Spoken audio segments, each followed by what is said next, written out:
안녕하십니까. 전세계에 계신 CBN 청취자 여러분, 하나님의 말씀으로 사랑과 행복 전하는 CBN 교과방송의 정수 인사드립니다. 안녕하세요. 우현준입니다. 지난 2월 6일 월요일이었죠. 터키 가지안테프 지역에서 강도 7.8의 엄청난 대지진이 발생해서 수천 명의 인명피해가 발생했다는 소식이 전해졌습니다. 아직도 수만 명의 사람들이 건물 잔해 속에 있다고 하니까 그 피해가 가히 상상이 가지 않는데요. 어떤 학자들은 말하기로 이번 지진의 강도는 히로시마에 터졌던 원자폭탄을 동시에 3개를 한꺼번에 터뜨린 것과 같은 엄청난 파워다, 이런 말을 할 만큼 정말 굉장한 피해를 주었던 것 같습니다. 바라기는 한 명이라도 더 생존자를 찾아서 구원하기를 진심으로 기도해 보는데요. 우리 청취자분들도 이곳 지역을 위해서 많이 기도해 주시기를 진심으로 부탁드립니다. 아울러 예수님의 재림의 시간이 정말 가깝다고, 또 가깝다는 생각이 많이 느껴지는데요. 이럴 때일수록 우리 자신의 믿음을 돌아보고 우리가 할 수 있는 가장 기본적인 일들, 말씀과 기도, 그리고 우리 주변에 어렵고 힘든 사람들을 돌아볼 줄 아는 그런 충성스러운 주의 자녀들이 다 되었으면 정말 좋겠습니다. 자, 오늘은 청지기직분 제 7번째 시간인데요. 제목이 지극히 작은 자 하나에게 라고 하는 제목입니다. 먼저 기억절 말씀을 읽어드리겠습니다. 그때 임금이 그 오른편에 있는 자들에게 이르시되, 내 아버지께 복받을 자들이여, 나와 창세로부터 너희를 위하여 예비된 나라를 상속받으라. 마태복음 25장 34절 말씀이었습니다. 자, 오늘 제목은 지극히 작은 자 하나에게 라고 하는 제목인데, 목사님 어떤 말씀일까요? 성경은 구약과 신약을 망라하고 모두 약자에게 관대하며 자비를 베풀라고 요청합니다. 구약에서는 나그네와 과부, 그리고 고아를 돌아보라고 말하지요. 이를 위한 사회적 제도까지 고안되어집니다. 신약에서는 예수님께서 직접 명령하십니다. 지극히 작은 자 하나에게 한 것이 곧 주님께 대한 것이라고 명하십니다. 그에 대한 보상은 너무나도 엄청납니다. 이번 주 기억절의 말씀이 바로 그 보상인 것이죠. 내 아버지께 복받을 자들이여, 나와 창세로부터 너희를 위하여 예비된 나라를 상속받으라. 다시 말해 이 말씀에 의하면 예비된 나라, 천국에 들어갈 자들은 반드시 지극히 작은 자들에게 온정을 베풀며 나 자신을 아끼듯 그들을 돌보아야 한다는 뜻입니다. 더 나아가 교과는 이와 같은 나눔의 선행이 곧 우리의 의무이며, 이를 통해 우리는 예수님의 모본을 따를 뿐만 아니라 계명을 준수하는 일이 될 것이라고 가르치십니다. 왜 그럴까요? 우리는 오늘 교과를 통해 우리의 삶 속에서 돌아보아야 할 작은 자는 과연 누구이며 또 왜 그렇게 해야 하는지 함께 공부해 보도록 하겠습니다. 온 우주를 창조하신 거대한 또 위대한 우리 하나님, 광대하신 하나님, 그 하나님께서 지극히 작은 자에게 관심을 가진다고 하는 것은 정말 놀라운 일이라고 생각되어집니다. 그만큼 우리 하나님은 엄청나게 위대하신 분이심과 동시에 엄청 세심하시고 또 지극히 작은 자에게 배려할 만큼 우리 작은 것도 관심을 갖는 분이심을 깨닫게 됩니다. 오늘 하나님께서 관심 가지라고 하는 그러한 명령, 지극히 작은 자 하나에게 하는 것이 어떤 의미가 있는지 우리 우현준 목사님과 함께 공부해 보도록 하겠습니다. 말씀에 앞서 찬미 듣고 시작합니다. 여기는 말씀의 방송 CBN 코리아입니다.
날 받으옵소서.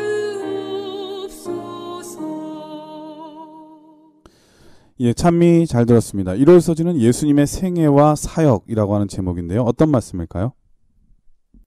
누가복음에서는 예수님께서 침례를 받으시고 광야에서 시험을 이기신 후 공생의 첫 목적지로 찾으신 곳이 나사렛이라고 기록하고 있습니다.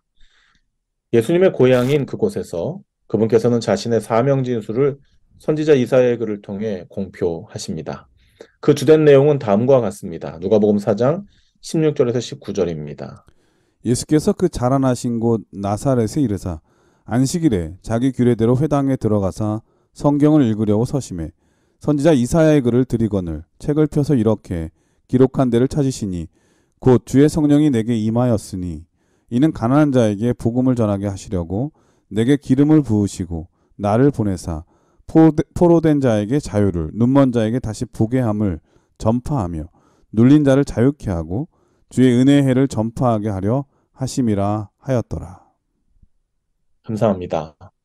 예수님의 사역 대상은 절대 기득권자들이나 부유한 자들이 아니었음을 성경은 이야기합니다.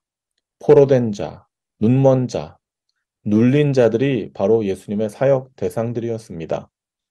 예수님은 로마를 진압하고 세상의 왕이 되리라는 기대와 달리 영적으로, 육적으로 사회적 약자들을 위해 오히려 자신을 희생해 영적, 육적, 사회적 약자들을 섬기셨다는 사실을 발견하게 됩니다. 우리는 종종 궁금해합니다. 우리가 왜 약자들을 돌보아야 하는가? 나도 약자인데 내가 누구를 돌본다는 말인가? 답은 정해져 있습니다. 예수님을 바라볼 때 우리는 답을 찾을 수 있는 것입니다. 이 세상의 모든 열악한 조건들을 다 갖춘 환경에서 태어나시고 자라셨던 예수님께서 그와 같은 희생과 봉사의 삶을 사셨기 때문입니다. 그리스도인으로서 나의 상황과 형편을 생각한다면 누군가를 돌아볼 심리적, 물질적 여유가 없는 것이 현실입니다. 그러나 우리의 눈을 들어 그리스도를 바라보고 그분의 삶을 묵상할 때 나보다 더 열악한 환경 가운데에서도 과부와 고아를 불쌍히 여기시고 세리와 장기들을 돌아보셨던 그분의 발자취를 겸허하게 따르게 되는 것입니다. 저는 이제 목회 초년 시절에 굉장히 이 존경하는 이 원로 선배님들이 계셨습니다. 네. 그 중에 한 분은 이 목회자 협의회 한 200여 명의 목회자들이 모여 있는 그 큰 모임에 저희 때는 이 연차별로 이렇게 자리에 앉는 그런 이제 이 일이 있었거든요. 그래서 1년차, 2년차, 3년차부터 맨 앞자리에서부터 앉는 거예요. 그런데 네. 앞자리가 굉장히 편한 자리가 아니잖아요. 불편한 자리잖아요. 제일 고참들은 이제 제일 뒷자리에서 편하게 이렇게 앉아 계시는 것이죠. 그런데 항상 제일 말단 자리에 가장 고참되는 한 선배님이 앉아 계셨어요. 저도 누군지 알 것 같아요. 네. 그분은 동료들에게는 약간 이제 괴짜스럽다. 뭐 이렇게 또 평을 받으실 수도 있으셨겠지만 후배들에게는 참 좋은 본을 보이셨어요. 근데 그분이 한 번은 제 기억으로는 아마 은퇴 예배 때 은퇴하시는 그 마지막 설교 때 그런 말씀을 하셨는데 예, 그 사모님께서 이 좋은 옷을 안 사주신다는 거예요. 왜 안 사주시느냐? 목사님들 기억하시죠? 이 이야기. 기억이 잘 안 나는데 저는. 아, 그래요? 좋은 옷을 사주시면은 그날로 그 옷을 걸어가다가 꼭 불쌍한 사람을 만나서 좋은 옷을 사 입은 그날 그 사람에게 그걸 벗어주고 오신다는 거예요. 예, 생각납니다. 그러니까 뭔 좋은 걸 사줘도 그날 나만 하지 않으니까 네. 네, 사줄 필요가 없다. 그 말씀 기억나는데. 네. 그때 어린 저는, 야, 참, 목사님 좀 특이하시다. 왜 가장 좋은 옷을 사주신 그날에 그 옷을 다른 사람에게 굳이 벗어주고 오실까? 음, 그러니까 오늘 이 말씀을, 불쌍한 사람을 보면은 견딜 수 없는 거죠. 가만히 있을 수 없는 거예요. 네, 자기한테 있는 게 있으면은 아무거나 다 주는 거죠. 뭐 좋은 거는. 네. 저는 종종 우리가 불쌍한 사람들이 찾아오잖아요. 저도 목회실에 이렇게 있으면은 다양한 사람들이 와요. 전화도 하고. 근데 이제 속셈이 보이는 사람도 있고요. 때로는 헷갈려. 이 사람이 정말 힘든 사람인가? 아니면 단지 나에게 도움을 얻어서 이걸로 그냥 끼니를 해결하고 혹은 술이나 담배를 태우려고 나에게 돈을 요청하는 것인가? 뭐 이런 의심들이 생길 때가 있어요. 그래서 나 스스로가 내가 이 선행하고 도와줘야 할 대상을 국한하고 제한하는 그런 때가 있거든요. 그런데 어, 오늘 이 말씀을 이렇게 읽으면서 아, 예수님은 그런 것을 구분하시고 제한하셨을까? 또 오랜 기간 목회를 하면서 예수님의 발자취를 따르셨던 우리 선배님은 그렇게 하지 않으시고 제한하지 않으시고 가장 좋은 옷이라도 가장 먼저 벗어주는 그런 삶을 살았는데 나의 삶은 어떤가 좀 돌아보게 되는 그런 시간이 되었습니다.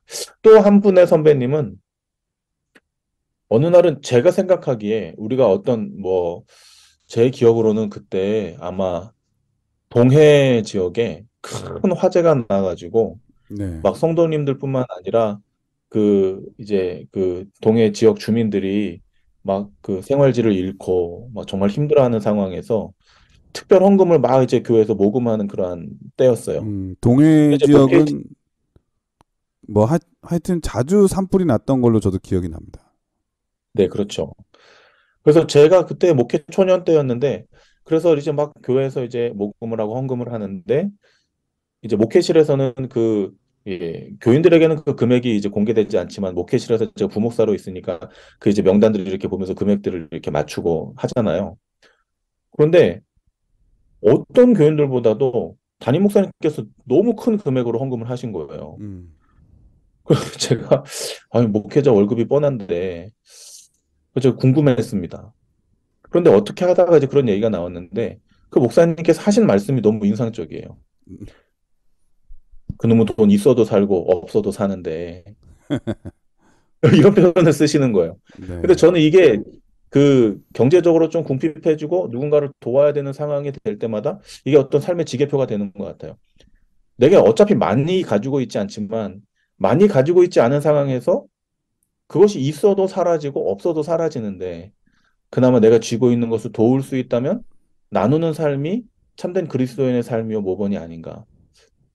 어떤 그런 이 선배님들의 삶의 어떤 모본을 통해서 그런 교훈들을 얻은 기억들이 있습니다.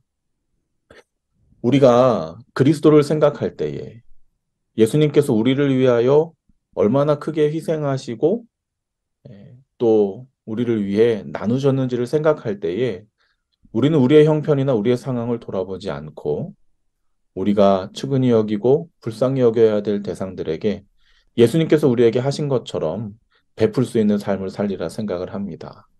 예수님께서 이 땅에 살아 계실 때, 공생의 때에 누군가를 나누고 누군가에게 베풀 만한 여건이 있어서 그렇게 하신 것은 결코 아니시죠.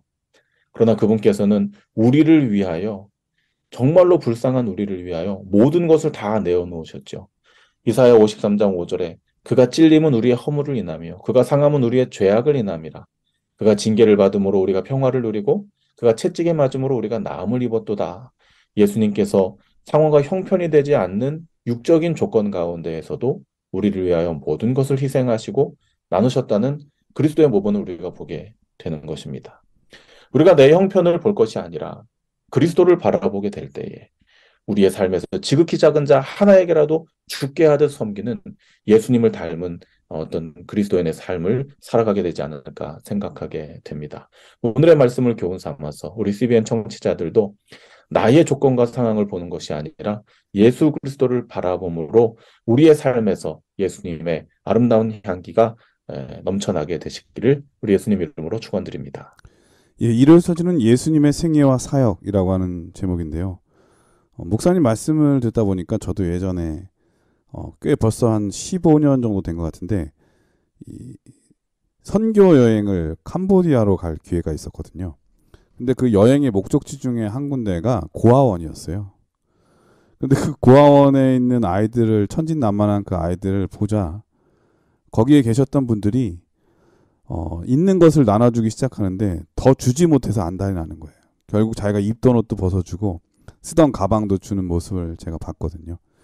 그러니까 사랑이 마음에 자꾸 이렇게 생기게 되고 또 예수님의 그런 은혜와 감동을 받게 되면은 뭔가를 자꾸 주지 못해서 견딜 수 없는 그런 충동이 일어나는 것 같습니다. 예수님의 사역은 이런 사랑의 사역이었고 차별이 없는 그리고 또 나눔의 사역이었음을 우리가 알 수 있습니다. 예나 지금이나 차별은 어디에든지 있어 왔죠. 특별히 가진 자와 가난한 자들의 차별은 시대를 막론하고 늘 심각한 문제였던 것 같습니다. 예수님 당시에도 교회 안에조차 이런 문제가 얼마나 심각했는지 야고보서에 보면 그 예를 들어서 차별하지 말라고까지 하잖아요. 그런데 그도 그럴 것이 당시 사회적 풍조가 가난은 하나님의 저주라고 하는 인식이 있었잖아요.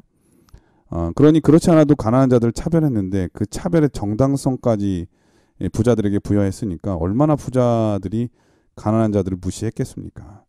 가난한데 하나님의 저주까지 받았다고 몰아붙이니까 아마 더 속상하고 억울하지 않았을까. 그런데 예수님께서 이 땅에 오심으로써 그것이 얼마나 잘못된 판단이고 비성서적인 사고였는지 보여주셨죠. 예수님은 결코 부자들만의 하나님이 아니시고 가난한 자들, 또 무시당하고 불쌍한 자들의 하나님이 되어주셨거든요. 우리의 교회들이 차별이 없는 그런 교회가 되는 것, 그것이 바로 예수님의 뜻이고 그런 모습이 예수님을 닮아가는 교회의 모습이 아닐까 그런 생각이 듭니다. 월요일 소지는 가난한 자들을 위한 하나님의 대책이라고 하는 제목인데 어떤 말씀일까요? 우리는 이번 교과 서론을 통해 약자들을 섬기는 삶을 통해 두 가지 중요한 영적 축복을 경험하게 될 것이라는 내용을 살펴보았습니다. 첫째는 그리스도의 모본을 따르는 축복을 경험하게 되는 것이고, 두 번째는 율법을 준수하는 거룩한 삶을 살아가게 된다는 것이지요. 그 첫 번째 축복, 그리스도의 모본을 따르는 경험은 일요일 교과, 예수님의 생애와 사역을 통해 살펴보았습니다. 월요일 교과에서는 두 번째 축복인 율법 준수의 삶에 대해 공부하게 됩니다. 이 율법서의 중심에 위치하고 있는 레위기서에서는 하나님 앞에 드려져야 할 제사와 그 제사를 통해 봉사하는 제사장들의 삶에 대해 기록하고 있습니다. 그러나 율법의 중심 사상은 오직 우리 주님께만 충성하는 것으로 그치지 않지요.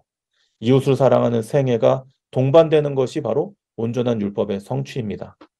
따라서 레위기서는 그 후반부에 이스라엘 백성들의 구별된 삶, 즉 거룩한 생애에 대해 기록하고 있습니다. 그 한 자락 중에 우리는 다음의 구절을 발견하게 됩니다. 레위기 23장 22절입니다. 너희 땅의 곡물을 벨 때에 반 모퉁이까지 다 베지 말며 떨어진 것을 줍지 말고 너는 그것을 가난한 자와 객을 위하여 버려두라. 나는 너희 하나님 여호와니라. 구별된 백성의 삶에 반드시 동반되어져야 하는 것은 바로 가난한 자와 나그네를 돌아보아야 한다는 것이었습니다. 이것은 선택사항이 아닌 율법의 근본 사상인 사랑을 실천하는 구체적인 생활법이었습니다. 네, 너무 인색하거나 깍쟁이처럼 살지 말라는 그런 뜻도 있을 것 같아요. 맞습니다. 그런데 이 성경절까지는 그래도 어느 정도 실천할 만합니다. 그러나 출애굽기에서는 한술 더 떠서 다음과 같은 생활법을 요구합니다. 출애굽기 23장 10절과 11절입니다. 너는 6년 동안은 너희 땅에 파종하여 그 소산을 거두고 제7년에는 갈지 말고 묵혀두어서 내 백성의 가난한 자로 먹게 하라. 그 남은 것은 들짐승들이 먹으리라. 너의 포도원과 감람원도 그리 할지니라. 좀 전에 말씀드렸듯이 레위기서의 말씀은 그냥저냥 실천해 보려고 노력은 해볼 만합니다. 하지만 출애굽기의 말씀은 해도 조금 너무하다는 듯한 느낌이 듭니다. 6년은 내 땅의 소득을 취하고 7년째 해에는 내 소유에 손도 대지 말고 모두 사회적 약자와 심지어 더 나아가서는 들짐승에게까지라도 나누어 줘야 한다고 요구하는 것이죠. 오늘날로 말하자면 6년 열심히 벌어서 살고 7년째는 손가락 빨고 있으라는 말과 같은 것입니다. 과연 누가 이 말씀을 실천할 수 있을까요? 왜 주님께서는 우리에게 쉽게 수긍하지도 또 따르지도 못할 요구를 하시는 것일까요? 예, 만나의 경험을 했던 이스라엘 백성들조차도 뭐 일주일에 하루는 그럴 수 있지만 1년 내내 그냥 놔둬라. 가난한 자들 위해서 또 심지어는 짐승들까지도 위해서 그 자기 재산을 내려놓으라는 이 명령은 정말 쉽지 않은 명령일 것 같습니다. 맞습니다. 우리는 우리의 이해와 판단으로 이 명령을 준행할 수 있을까 없을까를 생각하기 쉽습니다. 그러나 신앙은 그런 것이 아니죠. 내 형편 따라 하는 믿음은 참된 믿음이 아닙니다. 우리는 내 능력으로 감당할 수 없는 명령이 주어질 때 나를 볼 것이 아니라 그 명령을 하신 분이 누구인지 주목해야 합니다. 주님께서는 결코 우리에게 해가 되는 것을 명하지 않으시는 사랑의 아버지이십니다. 믿고 순종하며 따른다면 그것은 반드시 우리에게 큰 복이 되는 것이죠. 성경은 우리가 왜 이토록 무리해서라도 사회적 약자들을 돌아보아야 하는지 그 이유를 설명해 주지는 않습니다. 그러나 그 명령에 순종할 때 우리에게 이르러 오는 더 큰 복, 내가 나눈 것과는 비교할 수 없는 엄청난 복이 있음을 제시합니다. 시편 41편 1절 구약에 있는 성경절이고요. 신약에서는 마태복음 25장 34절 오늘 이번 주에 기억절 말씀입니다. 함께 보시겠습니다.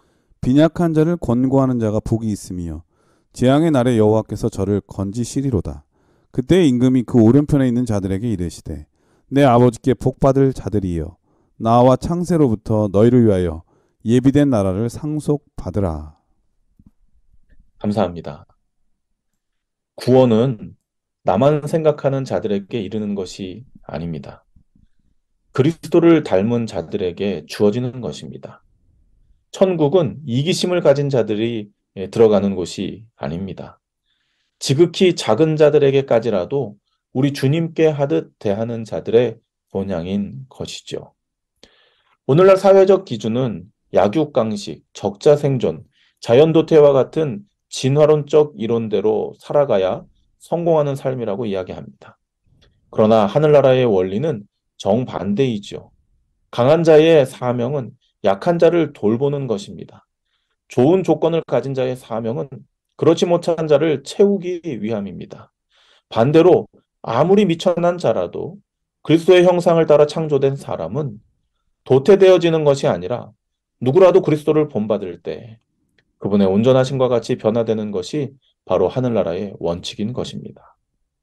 우리가 엿새 동안 힘써 일하고 안식일에 쉬는 것은 그날 주님께서 우리의 삶을 온전히 책임져 주신다는 믿음이 있기 때문입니다. 마찬가지로 우리가 가진 물질의 일부를 다른 이들에게 온전히 나누라는 명령은 반면에 우리의 전 생애를 그분께서 먹이시고 입히시며 채우시겠다는 확실한 약속임을 믿음으로 받아들일 필요가 있는 것입니다. 우리 모든 CBN 청취자들, 오늘 이 교훈을 마음에 새기시고 우리가 무엇을 할 수 있을까? 내 형편을 살피는 것이 아니라 우리가 드린 것 그 이상으로 우리의 삶을 책임지시고 인도하시는 그리스도를 바라보고 그분의 귀하신 축복을 기대하는 모든 청취자들 되시기를 바랍니다. 이 월요일 서지는 가난한 자들을 위한 하나님의 대책이라고 하는 제목이었습니다. 뭐 이런 예가 맞을지 모르겠지만 사실 이스라엘이 광야 40년을 지나서 가나안에 들어갔을 때에 레위 지파는 땅을 기업으로 분깃으로 받지 못했잖아요. 그 말은 곧 앞으로 가난하게 될 것을 의미했죠. 땅이 없다는 거는 먹고 살 게 없으니까요. 그런데 하나님께서는 나머지 11지파의 11조를 통해서 레위 지파가 결코 가난하게 살지 않게 하셨습니다. 이로 인해 레위 지파가 성전 봉사에 전념할 수 있게 만들어 주신 거죠. 이것이 바로 하나님의 뜻이었습니다. 그와 같은 원리로 하나님께서는 우리 주변에 있는 가난한 이웃들과 불쌍한 자들을 우리 스스로가 또 때로는 교회가 돕도록 부탁하시지 않았나 이런 생각이 듭니다. 이것이 바로 우리의 헌물을 통해 주의 집에 양식이 있게 하라는 주의 명령이겠죠. 예전 솔로몬의 성전에는 비밀의 방이 있었다고 하죠. 그 방을 마트몬이라고 이렇게 불렀다고 해요. 이 방이 비밀의 방이라고 불리웠던 이유 중에 하나는 구제하는 사람이나 구제받는 사람이 누구인지 모르게 했기 때문이라고 합니다. 남을 돕고 싶은 자가 있으면 그곳에 구제 물품을 조용히 갖다 놓는 거죠. 그리고 또 가난한 사람이 필요한 것만큼 또 은밀하게 가져갈 수 있게 함으로써 창피하거나 수치스럽지 않게 했다고 합니다. 이를 통해서 아무도 교만하거나 또 아무도 위축되지 않게 하신 주의 섭리를 보게 됩니다. 우리의 교회들이 예수님의 모본을 따라서 이런 많은 선한 사업들, 뭐 지금도 하고 있는 교회들이 많이 있지만 더 많은 영향력을 발휘하는 그런 교회가 됐으면 정말 좋겠습니다. 그런데 앞서 목사님께서 말씀하셨지만은 내가 뭔가 가진 게 있어야 남을 돕지라는 생각을 할 때가 자주 있거든요. 그런데 우리가 남을 돕기 위해서 뭔가를 하게 되면 생각지도 못한 엄청난 축복을 받게 됩니다. 저도 교회에서 청년들과 함께 해외 봉사대를 몇 번 다녀왔는데요. 제일 필요한 게 늘 자금이었지만 돈이 부족해서 또 재물이 부족해서 봉사대에 지장을 받았던 적은 한 번도 없는 것 같아요. 어떻게 해서든지 하나님께서 특별한 섭리로 그 일을 할 수 있게끔 도와주시는 걸 보게 되거든요. 그러므로 우리의 태도와 마음이 정말 중요한 것 같습니다. 누군가를 돕고자 한다면 하나님께서 도울 수 있는 길을 꼭 열어주신다고 하는 거 우리 모두 기억했으면 정말 좋겠습니다. 화요일 소리는 젊은 부자 관원이라고 하는 제목인데 어떤 말씀일까요? 우리는 화요일과 수요일 교과를 통해 물질적 이익과 매우 밀접하게 연결되어 있던 두 관원의 이야기를 공부하게 됩니다. 하나는 유대 관원으로서 신앙적 위치에 서 있었으나 세상의 이익에 집착해 구원의 대열에서 멀어진 예이고요. 다른 하나는 로마 정부를 위해 일하는 세리로서 세상의 위치에 있던 자였으나 오히려 그리스도를 갈망함으로 하늘의 상급을 받게 된 예입니다. 먼저 첫 번째 예인 젊은 부자 관원에 대해 살펴보겠습니다. 마태복음 19장, 마가복음 10장, 누가복음 18장에서는 모두 이 부자 관원에 대해 기록하고 있습니다. 그만큼 이 사건이 중요하다는 것을 시사하는 것이겠죠. 이 시대의 소망의 기록에는 그리스도께서 다녀가신 동네는 더 이상 신음하는 소리가 없을 정도로 치유와 회복을 경험하였다고 말합니다. 누구든지 예수 앞에 나오면 모든 죄 사하고 주의 품에 안기어 편히 쉬었던 것이죠. 그러나 안타깝게도 예수님 앞에 나와 직접 그분을 목도했음에도 불구하고 결국은 근심하여 떠나간 한 사람이 성경에 기록됩니다. 바로 행위로는 모든 계명을 자신 있게 지켰다고 말했던 젊은 부자 관원이었습니다. 그가 주님께로부터 멀어지게 된 이유는 무엇입니까? 율법의 행위가 없어서가 아니었습니다. 아브라함의 혈통이 아니어서도 아닙니다. 주님의 부르심이 없어서도 아니지요. 예수님께서는 제자들을 부르셨던 그 같은 부르심으로 와서 나를 따르라고 그를 초청하셨습니다. 시대의 소망에서는 예수님께서 그를 진실로 사랑하셨다라고 표현하고 있습니다. 그의 조건과 환경은 어느 것 하나 부족함이 없었습니다. 그러나 그에게는 부족한 것이 한 가지 있었습니다. 그것은 바로 그리스도에 대한 사랑이었습니다. 그는 그리스도 앞에서조차도 그분을 바라보지 못하고 자신의 이익을 먼저 생각한 것입니다. 성경은 다음과 같이 경고합니다. 마태복음 6장 24절입니다. 한 사람이 두 주인을 섬기지 못할 것이니 혹 이를 미워하며 저를 사랑하거나 혹 이를 중히 여기며 저를 경히 여김이라. 너희가 하나님과 재물을 겸하여 섬기지 못하느니라. 감사합니다. 한 사람이 두 주인을 섬기는데 재물이라고 하는 주인은 성경에서도 표현하듯이 하나님과 견줄 만큼 강력한 힘을 가지고 있습니다. 우리가 그리스도를 선택하지 않을 때, 우리가 주님께 주목하지 않을 때 결국 우리는 이 강력한 재물의 노예가 되고 마는 것입니다. 이 젊은 관원처럼 모든 조건을 다 갖추었음에도 불구하고 한 가지 부족한 그리스도를 주목하는 그 사랑을 잃게 될 때에 결국은 재물의 노예가 되어 예수님 앞에서라도 근심하며 떠나가는 멸망의 길을 걷게 되는 것이죠. 오늘날 우리의 선택은 어떠해야 할까요? 세상 것 다 잃어도 오직 주님만을 선택하는 믿음의 사람들, 그 옳은 선택이 우리의 선택이 되시기를 바랍니다. 젊은 부자 관원의 실패가 우리의 실패가 되지 않기를 진실로 기도드립니다. 이 화요일 소지는 젊은 부자 관원이라고 하는 제목인데 성경이 말하는 가치, 그것은 바로 영생보다 귀한 것은 없다는 거죠. 그런데 이 부자 관원처럼 물질이 아까워서 영원한 것을 소비하거나 잃어버리는 많은 경우가 있음을 보게 됩니다. 물질 사회에 사는 우리에게는 돈이나 재물은 정말 필수 불가결하죠. 심지어 많으면 많을수록 더 좋은 것 같습니다. 하지만 그것만으로는 결코 영원한 생명을 살 수가 없고 심지어 평안과 행복도 살 수 없다는 것을 깨닫게 됩니다. 그러므로 진짜 부자는 누구인가? 물질의 노예로 살지 않는 사람, 물질로도 마음대로 조정할 수 없는 사람, 이런 사람은 세상이 감당할 수 없는 사람이죠. 그런데 우리는 보통 저 사람 잘 살아 하면은 어떤 생각을 하죠? 돈이 많거나 재물이 많은 걸 생각하죠. 근데 잘 산다고 하는 것은 사이가 좋다라고 하는 뜻이랍니다. 정말 잘 사는 사람은 하나님과 사이가 좋고 가족 간의 사이가 좋고 이웃 간의 사이가 좋은 사람, 그런 사람이 아니겠습니까?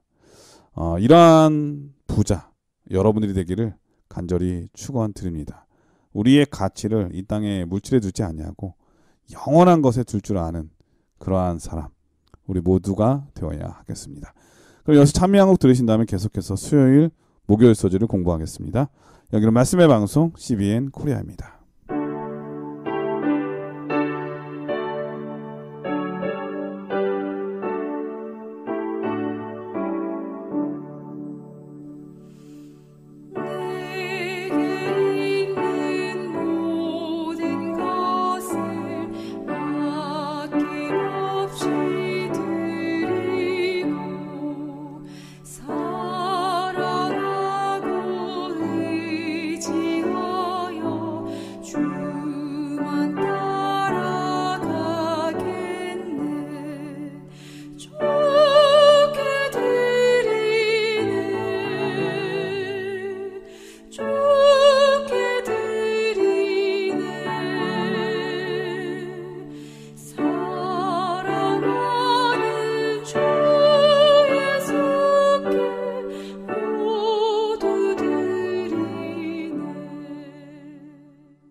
수요일 소지는 삭개오라고 하는 제목입니다. 어떤 말씀일까요?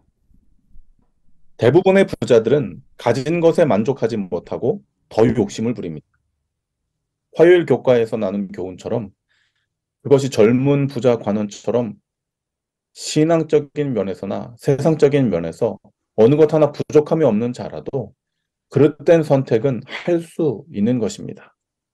그러나 오늘 함께 나눌 인물은 영적으로 가장 열악한 환경 가운데 처해 있었음에도 불구하고 올바른 선택을 통해 가장 큰 하늘의 상급을 받은 사람입니다.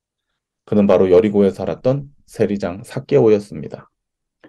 그의 악행은 불보듯 뻔합니다.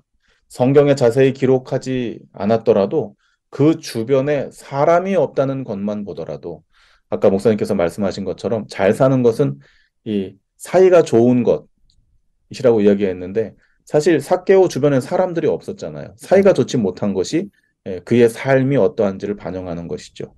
평소 그의 삶이 어떠했는지 우리가 눈치챌 수 있는 것입니다. 누가복음 19장에서도 그는 자기 스스로 이야기하기를 누구에게 토색했다고 실토하고 있죠. 삭개오는 부자 젊은 관원과는 비교할 수 없을 만큼 구원과는 동떨어진 삶을 살아왔습니다. 그러나 그는 예수님께로부터 직접 구원이 이 집에 이르렀다는 놀라운 축복을 누리게 됩니다. 그 비결이 무엇일까요? 그는 부자 관원처럼 예수님께 부름을 받지 못했습니다. 그러나 그는 오히려 예수님을 뵙기 위해 창피함을 무릅쓰고 어린아이처럼 뽕나무 위로 기어 올라갔습니다. 그리고 그분을 자신의 집으로 모셨습니다. 그가 오직 하나, 그리스도 한 분에게 집중하게 될 때에 그의 삶은 놀랍게 변하게 되었던 것이죠. 그는 부자관원처럼 혈통이 좋은 자가 아니었을지라도 예수님으로부터 직접 이 사람도 아브라함의 자손이라는 인정을 받게 됩니다. 그리고 그는 부자관원처럼 율법을 지켰다라고 스스로 주장할 수 없는 삶을 살아왔지만 이제 예수님을 통하여 그의 삶은 놀랍게 변화되어 이웃들에게 사랑을 실천하는 삶을 살게 되는 것입니다. 누가복음 19장 8절에는 그의 놀라운 고백이 기록되어져 있습니다. 삭개오가 서서 주께 여짜오되 주여 보시옵소서 내 소유의 절반을 가난한 자들에게 주겠사오며 만일 네 것을 토색한 일이 있으면 4배나 갚겠나이다. 목사님 이거 혹시 계산해 보신 적 있으세요? 저는 삭개오가 예수님 따라간 다음에 이 세리는 오늘날로 말하면 이제 회계사, 세무사 뭐 이렇게 말할 수 있잖아요. 정말로 이 숫자와 돈에는 척 보더라도 견적이 나오는 사람인데요. 예수님 앞에서 그가 뭐라고 이야기하냐면 소유의 절반을 일단은 가난한 자들에게 그냥 나눠주겠다는 거예요. 근데 절반 남았잖아요. 근데 이제 그의 이 재산의 대부분은 토색한 것으로 채워졌다고 볼 수 있잖아요. 그런데 절반 나눠주고 남은 절반으로는 토색한 것에 네 배나 갚겠다고 했다. 그러면은 그에게 남는 것이 없단 말이죠.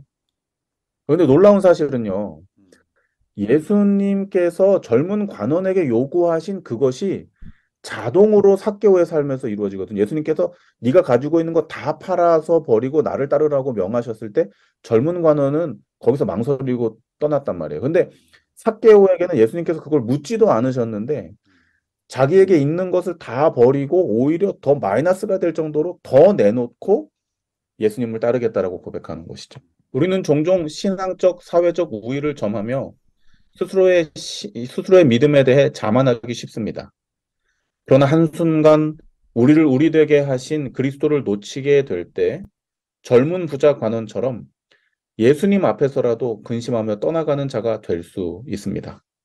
그러나 가장 열악하고 가망 없는 상태에 놓여 있다 할지라도 눈을 들어 그리스도를 주목하며 그분을 내 삶의 최우선으로 모시게 될 때 삭개오와 같이 구원받은 자로서 아브라함의 후손으로 또 더 넘어 기쁜 마음으로 이웃을 위한 나눔과 희생의 삶, 곧 그리스도의 발자취를 따르게 되는 것이죠.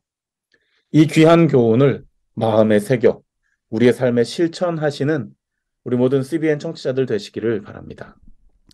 예, 쓰여서지는 삭개오라고 하는 제목이었습니다. 삭개오야말로 정말 반전의 사람인 것 같아요. 예수님을 만나고 난 후와 만나기 전의 삶이 정말 완전히 달라졌거든요. 예수님의 가치를 아는 사람은 삶의 가치가 이처럼 달라지는 것 같습니다. 재물의 소유는 말 그대로 세상에서는 최고의 권력이죠. 안 되는 게 없는 것처럼 보이잖아요. 사람을 가라고 하면 가기도 하고 또 오라고 하면 오잖아요. 이 돈의 위력이 엄청난데 그러나 예수님을 만난 삭개오는 그런 권력의 힘을 다 내려놓습니다. 그리고 도리어 그 힘을 나누기 위해서 노력하죠. 예수님을 만난 사람은 이렇게 변하는 것 같습니다. 우리 모두 삭개오처럼 예수님께서 소중하게 여기는 가치에 동참하는 주의 종들이 다 되시기를 주의 이름으로 축원드립니다. 자, 목요일 소리는 욥을 생각하라라고 하는 제목인데요. 어떤 말씀일까요? 목요일 교과는 우리에게 가장 숭고한 모범이 되는 욥을 소개합니다. 그는 모든 것을 다 가진 자였습니다. 성경은 온전하고 정직한 자로서 그가 의인이라고 묘사합니다.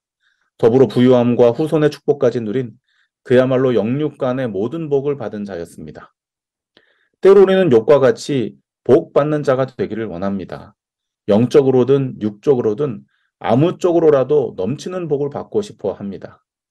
그런데 주님께서는 왜 우리가 그토록 원하는 그 복을 어느 한쪽으로라도 만족할 만큼 주시지 않는 것일까요?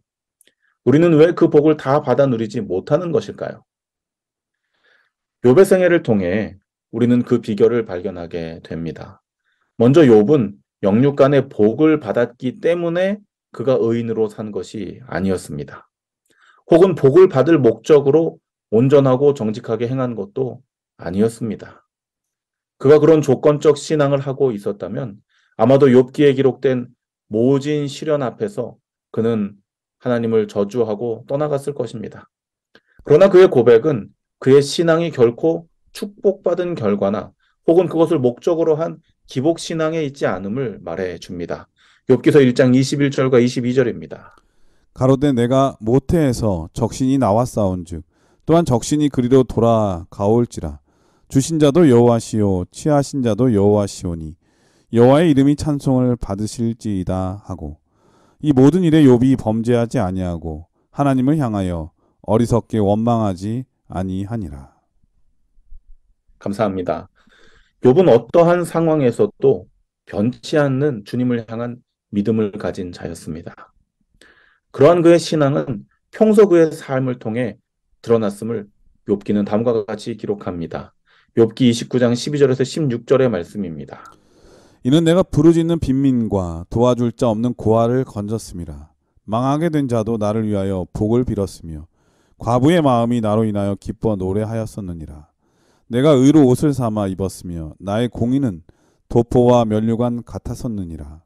나는 소경의 눈도 되고 절뚝발이의 발도 되고 빈궁한 자의 아비도 되며 생소한 자의 일을 사실하여 주었으며. 감사합니다. 욥은 주님께 충성된 자였으며 또한 더불어 이웃에게도 지극히 작은 자 하나, 위에 성경의 표현대로 하자면 빈민, 고아, 망한 자, 과부, 소경, 절뚝발이, 빈궁한 자, 심지어는 전혀 알지 못하는 자들을 위해서 나누고 봉사했습니다. 우리가 목회자라도 이렇게 나열된 빈민, 고아, 망한 자, 과부, 소경, 절뚝발이, 빈궁한 자, 또 알지 못하는 자들 대할 때에는 이렇게 좀 부유하고 일반적인 삶을 사는 사람들과의 대화나 마음가짐과 좀 다르잖아요. 네, 일단 친밀도가 태도에서 나타나죠. 그렇죠. 표정이나 네, 또 이제 말투나 이런 것에서 굉장히 조심스럽고 또 어느 정도의 이 거리를 두면서 신중하게 이렇게 접근하지 않습니까? 우리가 목회자라도 그렇잖아요. 그런데 이제 욥은 이러한 모든 조건들에 있는 자들, 심지어는 알지 못하는 자들을 위해서도 그들과 상관해주고 그들의 힘들고 어려운 부분들, 그러한 일들을 사실하여 주었다, 상관하여 주었다, 송사하여 주었다. 이 말씀을 읽으면서 저는 그의 생애가 이 누구의 사역과 매우 닮았다는 사실을 발견하게 됩니다. 바로 이사야의 말씀에 기록된 것처럼 가난한 자, 포로된 자, 눈먼 자, 눌린 자를 위하여 내가 이 땅에 왔다라고 말씀하셨던 그 은혜를 전달하셨던 예수님의 공생애가 바로 그의 삶이 아니었나 생각해 보게 됩니다. 우리도 욥의 생애를 통해 이와 같은 올바른 신앙관을 갖게 되기를 바랍니다. 나 자신의 복을 누리기 위해 어떤 신앙의 결정과 이 상황들을 만들어 나가는 것이 아니라 어떠한 조건과 상황에라도 굴하지 않는 주님을 향한 신실한 믿음을 갖는 그와 같은 신앙인들이 되시기를 바랍니다. 더불어서 예수님처럼 그러한 신실한 믿음을 가지고 다른 이들에게 복의 근원이 되어주는 그러한 예수님을 닮은 삶을 살아가게 되시기를 우리 예수님 이름으로 축원을 드립니다. 예, 목요일 소지는 욥을 생각하라라고 하는 제목이었는데요.